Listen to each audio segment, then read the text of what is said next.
Good morning, students. We'll start with the next sum of death of partner. Now, today this is the fifth sum. Again, an unsolved sum from your textbook. एक आध unsolved और एक आध और solve some हम करेंगे. छोटा सा ही सम है, इसमें सिर्फ हमें वर्किंग नोट करने हैं दो, एज यूजुअल गुडविल के लिए और प्रॉफिट के लिए. और यहाँ पर हमें सिर्फ और सिर्फ जो पार्टनर एक्सपायर्ड हो गया उसका कैपिटल अकाउंट प्रिपेयर करना है. We are not suppose to prepare revaluation account also. Why we are not suppose to prepare, some explain करते समय मैं आपको बताती हूँ. तो सम पढ़ना स्टार्ट करते हैं. Virendra, Devendra, Narendra are partner sharing profit and losses in the ratio 3:2:1. ये बैलेंस शीट दी गई है. जब हमने बैलेंस शीट प्रिपेयर ही नहीं करनी है तो उसकी पोस्टिंग करके कुछ फ़ायदा नहीं, पढ़ेंगे और यहीं छोड़ देंगे. लाइबिलिटी साइड में bank loan, creditors, bills payable अगर बैलेंस शीट प्रिपेयर करते तो उसमें हम पास करते हैं. रिजर्व हम लिखेंगे और जो पार्टनर वीरेंद्र एक्सपायर्ड हो गया उसका कैपिटल हम लिखेंगे. चलिए इतनी पोस्टिंग कर लेते हैं. यहाँ पर आपको सॉल्यूशन में सिर्फ कैपिटल अकाउंट दिखाई दे रहा होगा. बाय बैलेंस ब्रॉट डाउन, छोटा सा समय, मुझे लगता है हार्डली 5-7 मिनट में हो जाएगा. What is the balance brought down? 90,000 plus general reserve भी इसको हमने देना है और वो भी देना है इसकी प्रॉफिट शेयरिंग रेशियो में जो है 3:2:1, यानी कि इसका रेशियो कितना है 3. 30,000 into 3/6, the share will be 15,000. Sorry, 1 दिखाई नहीं दे रहा है, 15,000 है, 15,000. Okay.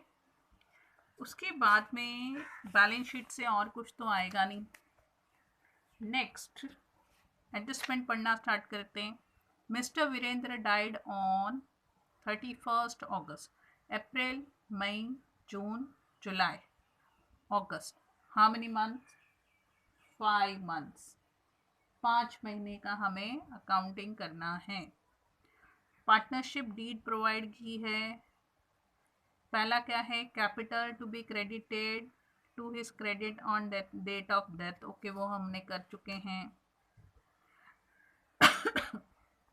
His proportion of reserve at the date of balance sheet, वो भी हमने दे दिया उसको. Third one, his proportion of profit to the date of death based on average profit of last 4 year. अच्छा, प्रॉफिट जब फाइंड आउट करेंगे average profit के हिसाब से करना है, लेकिन पहले हम क्या करते हैं, गुडविल फाइंड आउट कर लेते हैं, फिर हम प्रॉफिट की तरफ जाएंगे. तो चलिए यहाँ पर वर्किंग नोट करते हैं. नीचे हमारे पास बहुत जगह है. Working note. First will find goodwill. पहला वर्किंग नोट जो है वो गुडविल के लिए है और इस वर्किंग नोट के लिए भी मार्क्स अलॉटेड है. मैं बार बार एक्सप्लेन कर रही हूँ आपको, तो ये चीज़ जो है वो ध्यान में रखनी है. पहला है वो हमें एवरेज प्रॉफिट फाइंड आउट करना है. उसके लिए सबसे पहला काम क्या है? टोटल प्रॉफिट फाइंड आउट करना. तो हम टोटल प्रॉफिट फाइंड आउट कर लेते हैं. 40,000 है पहले साल की प्रॉफिट. 60,000 प्लस 70,000 प्लस 30,000, टोटल आया 2 लाख रुपीस. 4 साल की प्रॉफिट है, डिवाइड बाय 4 करेंगे तो हमारा एवरेज प्रॉफिट आ जाता है 50,000. ओके. अब गुडविल. गुडविल का फॉर्मूला है average profit into number of years purchase. Average profit 50,000 है, नंबर ऑफ ईयर परचेस यहाँ दिया है 2, so we got goodwill 1 lakh. अब वीरेंद्र का शेयर हमें फाइंड आउट करना है. उसके लिए हमें क्या करना है? 1 लाख जो है उसको 3 से मल्टीप्लाई करके 6 से डिवाइड करेंगे तो हमें वीरेंद्र का शेयर जो है वो मिल जाएगा, दैट इज 50,000 रुपीज. अब हम पहले इसको लिख लेते हैं. ये हमारा कैपिटल अकाउंट है. By goodwill, Virendra share 50,000 in the total goodwill. आगे हम प्रॉफिट फाइंड आउट करते हैं. प्रॉफिट क्या दी है कि एवरेज प्रॉफिट जो है वही हमारी प्रॉफिट है। ओके, तो हम प्रॉफिट के लिए वर्किंग नोट करते हैं। एवरेज प्रॉफिट जो है वो 50,000 है, यही लेकर हमको हमारी पार्टनर जो एक्सपायर्ड हो गया उसकी प्रॉफिट फाइंड आउट करनी है। तो हम क्या करेंगे, 5 मंथ के लिए इसको फाइंड आउट करेंगे, बट उसका शेयर भी वहाँ से देखेंगे। तो ये आएगी, ये आ रही है डेसिमल में, it is coming in this way, 0.666 करके आ रही है। सो विल टेक 10,417 रुपीज़, इसको राउंड अप करेंगे तो will write here by profit and loss suspense account, छोटा सा सम है, सिर्फ अकाउंट पूछा है, कैपिटल अकाउंट, और 2 वर्किंग नोट पूछे हैं, 10,417। अब आगे क्या दिया है,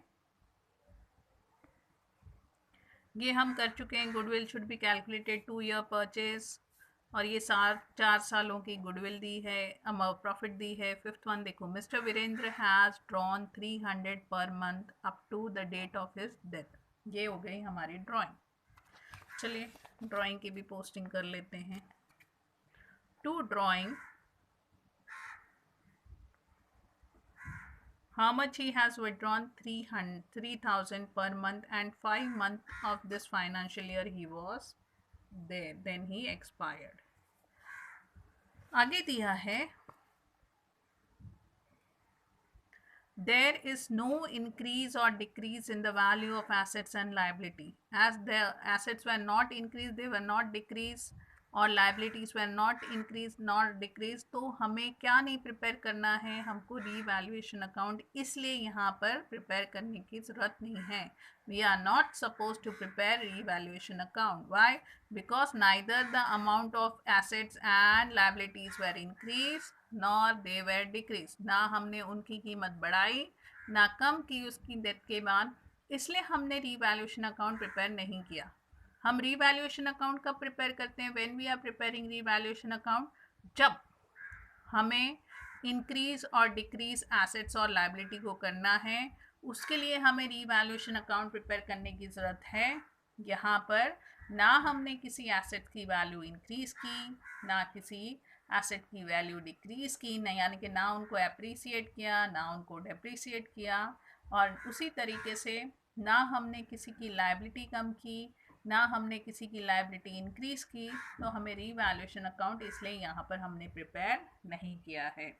what we are suppose to prepare, only and only partners capital account, सिर्फ और सिर्फ हमने पार्टनर का कैपिटल अकाउंट जो है वो प्रिपेयर किया हुआ है। ओके, और अब हम इसको क्लोज कर लेते हैं।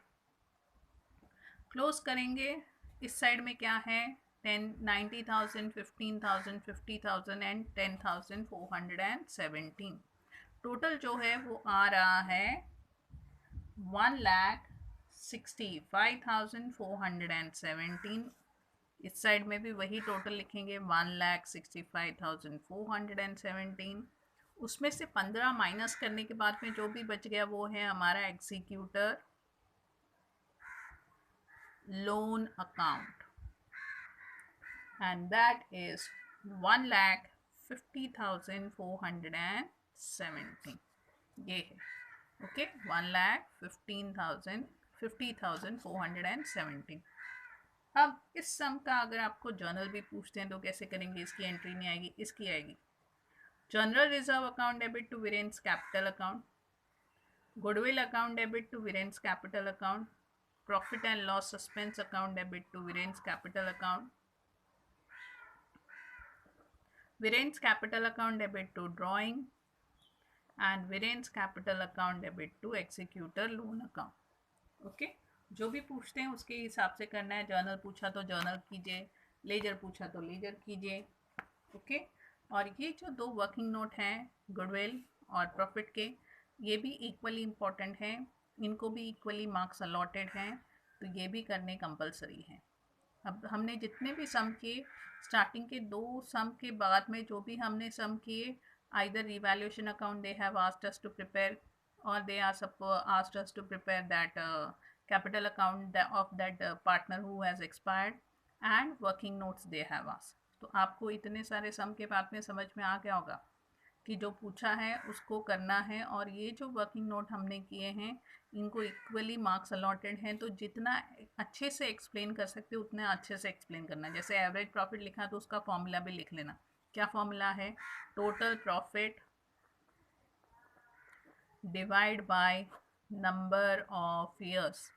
ये पूरा डिटेल में लिखना है क्योंकि इसके लिए भी इक्वली 3 to 4 मार्क्स अलॉटेड होंगे, तो वो हमें ध्यान में रखना है कि इनके लिए भी मार्क्स अलॉटेड है।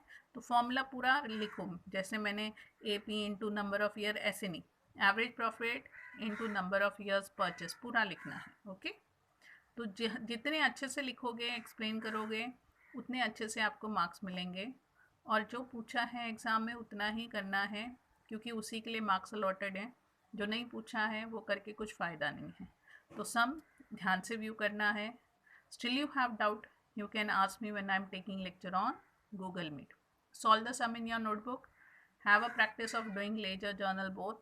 मैं आपको ledger journal दोनों explain करती हूँ, दोनों आप solve करो. Okay? Take care. Have a nice day.